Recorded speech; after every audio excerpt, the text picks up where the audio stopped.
The screen fades in slowly, revealing a quiet neighborhood at dawn.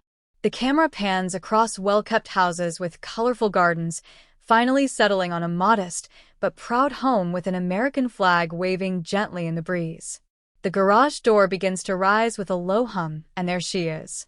Beatrice Johnson, known to everyone as Miss B, stands in the soft morning light, her hands resting on her hips as she admires her most prized possession, a gleaming black Harley-Davidson motorcycle.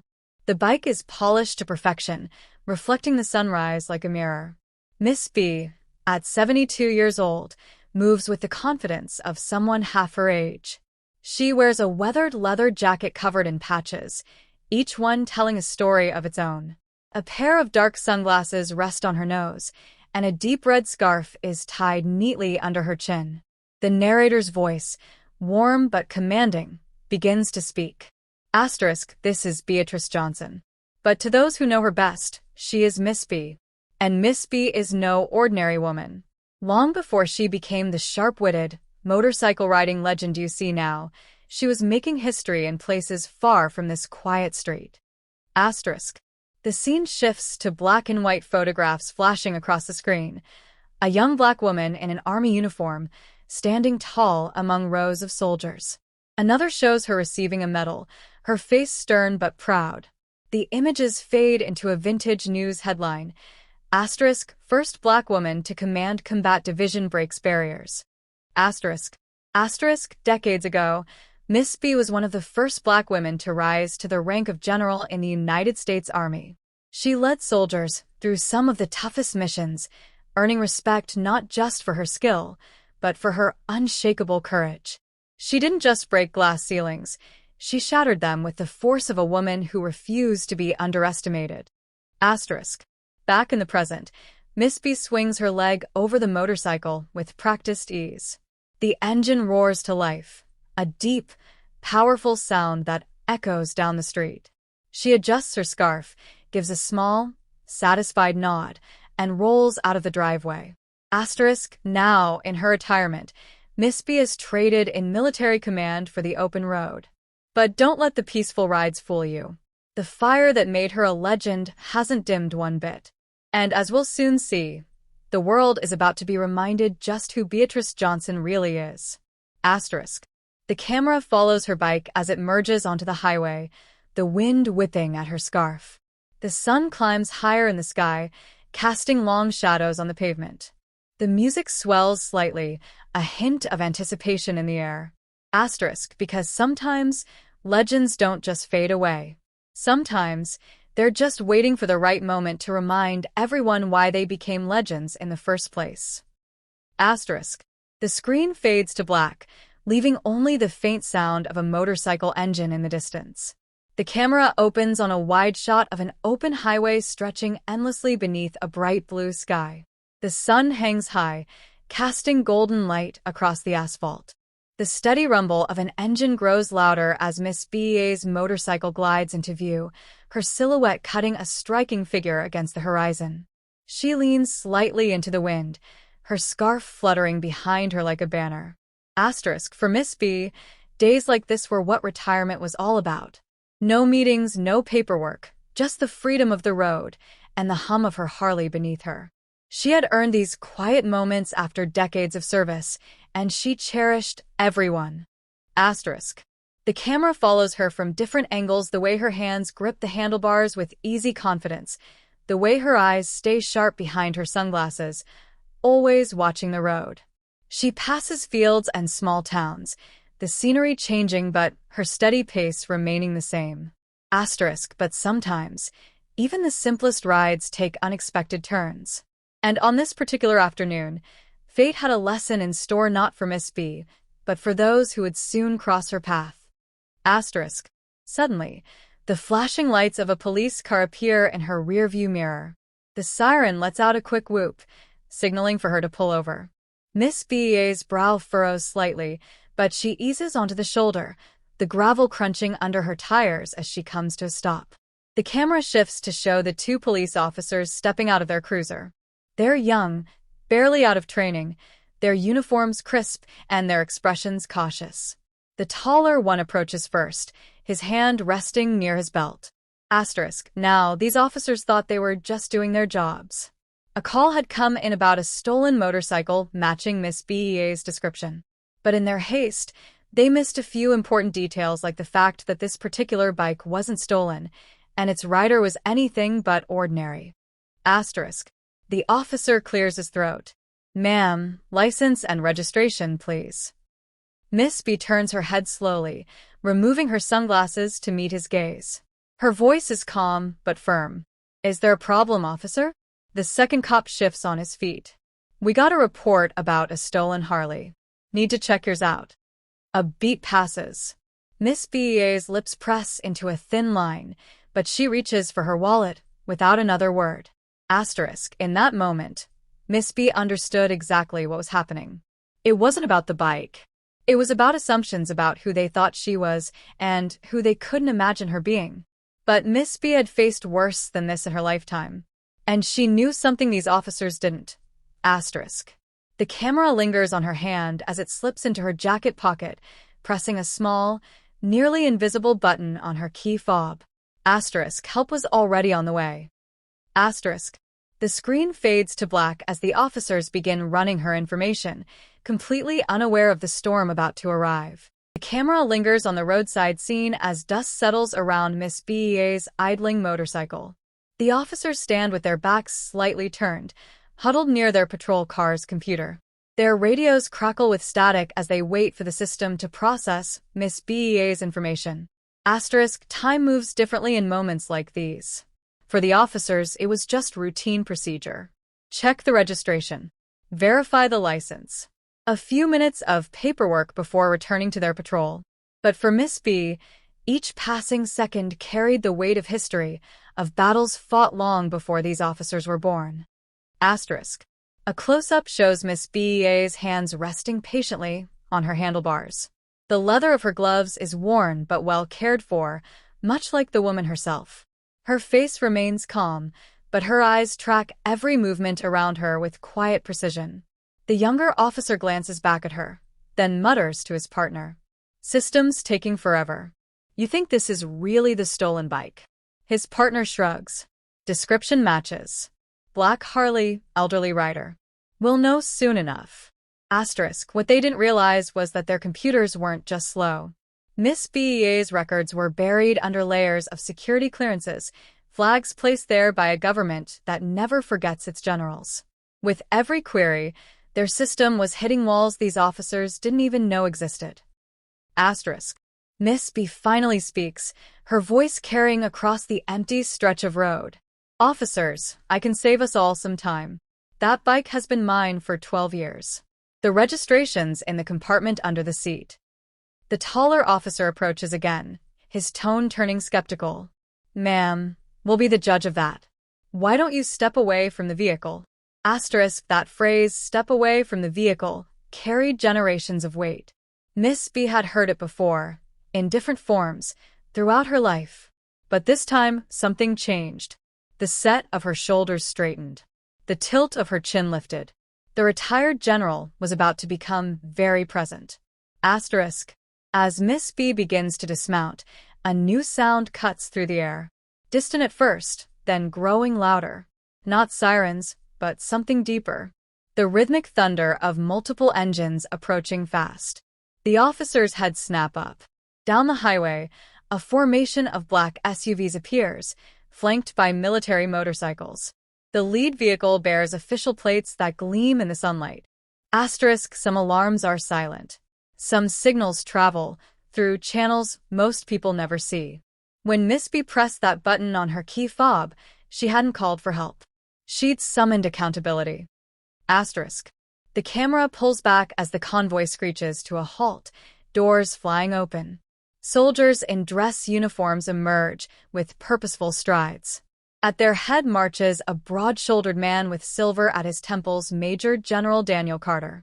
The two patrol officers freeze, their mouths slightly open.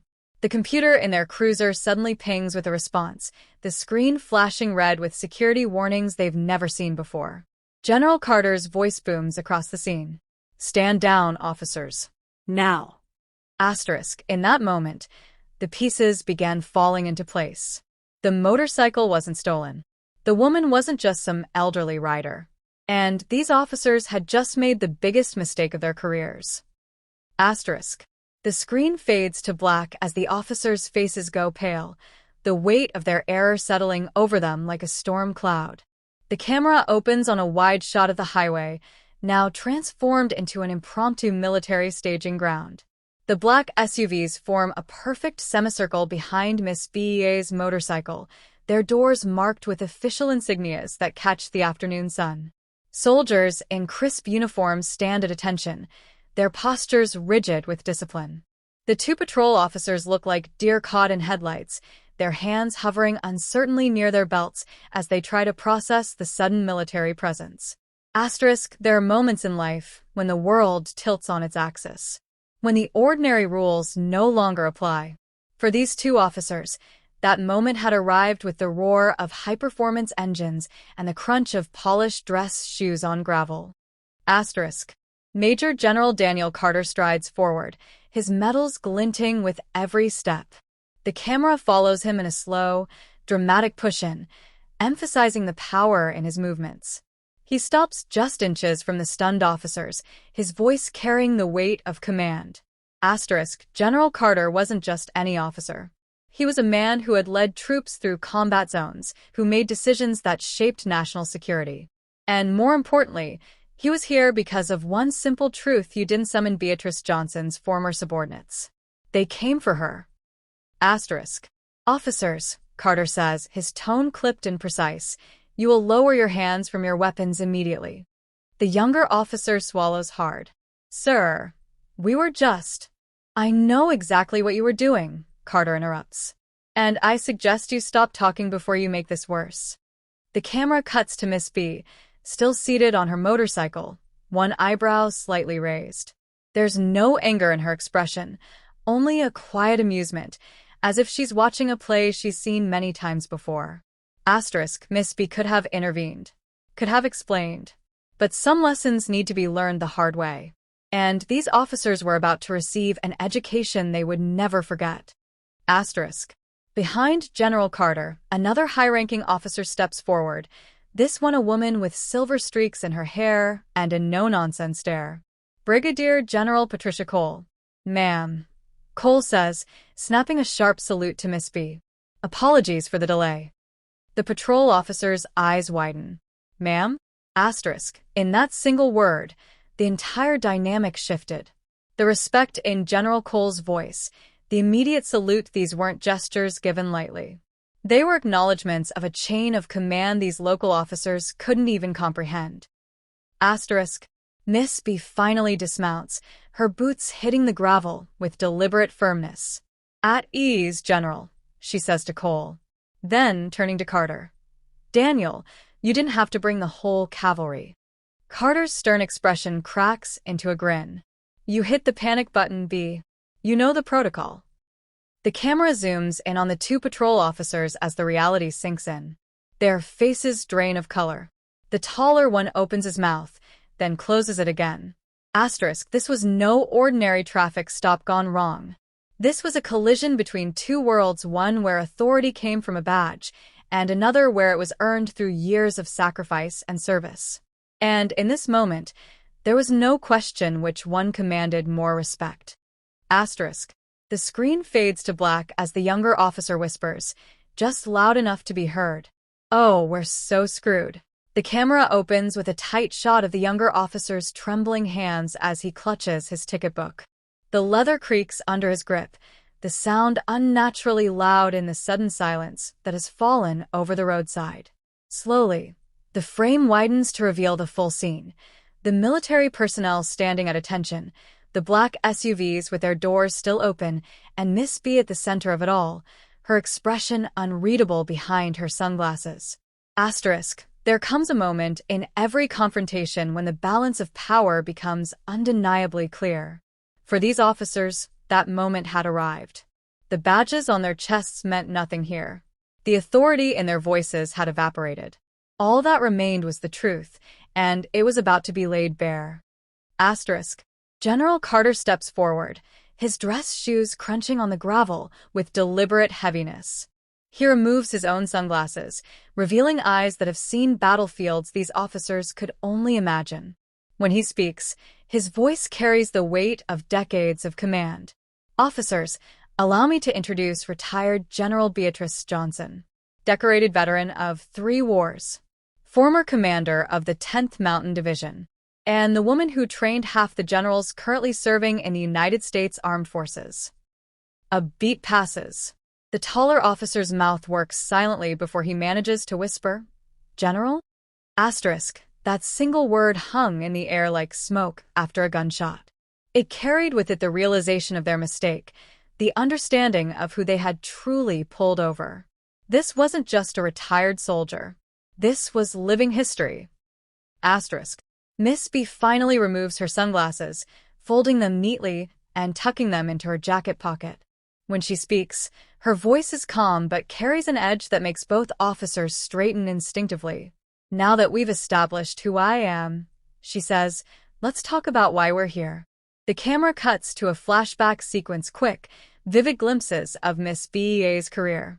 A young black woman in uniform standing tall amidst a sea of male soldiers. The same woman receiving medals in the Oval Office. Commanding troops in desert camouflage. The images fade back to the present, where the reality of their situation has clearly settled over the officers. General Cole steps forward, holding a tablet that displays Miss B's service record. "Do you see this?" she asks, turning the screen toward the officers. "This is what real authority looks like. Earned through blood, sweat, and more sacrifice than either of you could possibly understand." The younger officer's hands are visibly shaking now. We had no idea, ma'am." The call came in about a stolen bike matching this description. Miss B holds up a hand, silencing him. "I know what the call said. But tell me something. Officer, if I'd been a 72-year-old white man on this same bike, would you have been so quick to assume it was stolen?" The silence that follows is deafening. Asterisk, some questions don't need answers. The truth was written in the way the officers couldn't meet her gaze, in the way their shoulders slumped under the weight of their own actions. This wasn't about a motorcycle. It had never been about the motorcycle. Asterisk. General Carter moves to stand beside Miss B, his voice dropping to a tone meant only for the officers. "You're lucky General Johnson believes in second chances. Because if this were up to me, you'd both be turning in your badges tonight." The camera lingers on Miss B's face as she studies the officers. There's no gloating in her expression, no satisfaction in their discomfort. Only the quiet assessment of a leader who has made far harder decisions than this one. Asterisk, true strength isn't about punishment. It's about teaching. And Miss B wasn't done with these officers yet. Asterisk. The screen fades to black as she takes a deep breath and says the words that will change everything. Here's what's going to happen next. The camera opens on a wide shot of the police station parking lot, where the morning sun casts long shadows across the pavement. The same 2 officers from the highway stand stiffly near the entrance, their uniforms pressed crisp, their faces tight with nervous anticipation. They keep glancing toward the road, waiting. Asterisk. Sometimes the most powerful lessons come not from punishment, but from opportunity. The officers had made a mistake. Yes. But Miss B understood something fundamental about justice. It should educate, not just penalize. Asterisk. The distant rumble of a motorcycle engine grows louder. The officers straighten as Miss B's Harley rounds the corner, followed by General Carter's official vehicle. She pulls into the parking spot reserved for visitors, killing the engine with a twist of her wrist. When she removes her helmet, her expression is unreadable. General Carter steps out of his car, but hangs back, letting Miss B take the lead. She approaches the officers slowly, her boots clicking against the asphalt. "Morning, gentlemen," she says. Her voice carries neither warmth nor hostility, just simple acknowledgement. The taller officer clears his throat. "General Johnson, we..." Miss B holds up a hand. "Save it. Today isn't about apologies. It's about understanding." She motions toward the station doors. "Shall we?" Asterisk inside, the precinct buzzed with quiet tension. Word had spread. Officers paused their paperwork. Dispatchers peeked over their monitors. Everyone knew who was walking through those doors and why. Asterisk. The camera follows them into a training room where a dozen officers are already seated. A projector screen displays a single word: perspective. Miss B takes her place at the front of the room. She doesn't need notes, doesn't need a podium. Her presence alone commands silence. Let's start with a simple question, she says. How many of you have ever been pulled over? A few hands go up. Now, how many of you were asked to step out of the vehicle immediately? Most of the hands lower. Only 2 remain raised, both black officers. Miss B nods. That discrepancy right there? That's what we're here to discuss. Asterisk. For the next hour, Miss B doesn't lecture. She doesn't accuse. Instead, she guides them through scenarios, real situations compiled from decades of data and lived experience. She shows them how assumptions form, how bias operates beneath conscious thought, and most importantly, how to recognize it in themselves. Asterisk. The camera lingers on the faces of the 2 officers from the highway as the weight of their actions truly settles. The younger one's eyes glisten. His partner stares at his hands, jaw clenched. Near the end of the session, Miss B pauses. Policing isn't easy. I know that. But the badge you wear isn't just authority, it's responsibility. To serve all your community, not just the parts that look like you. General Carter finally speaks from the back of the room. And, if you can't do that? He lets the question hang. Asterisk. No one answers. They don't need to. The message is clear. Asterisk. As the session concludes, the 2 officers approach Miss B. The taller one extends his hand. General, I. Miss B shakes her head. Don't thank me. Do better. With that, she turns and walks out, the room parting for her like a tide. Asterisk. Outside, the sun hangs higher in the sky. Miss B mounts her Harley, the engine roaring to life with its familiar growl. She doesn't look back at the station as she pulls away. Her work here is done. Asterisk. The camera follows her bike as it merges onto the open road, the wind catching her scarf. The highway stretches endlessly before her, full of possibilities. Asterisk. Because that's the thing about legends, they don't stop teaching just because they've left the room. Their lessons linger. Their examples endure. And sometimes, if you're lucky, they give you the chance to be better than you were before. Asterisk. The screen fades to black as the motorcycle disappears over the horizon, the hum of its engine fading into the wind. End of story.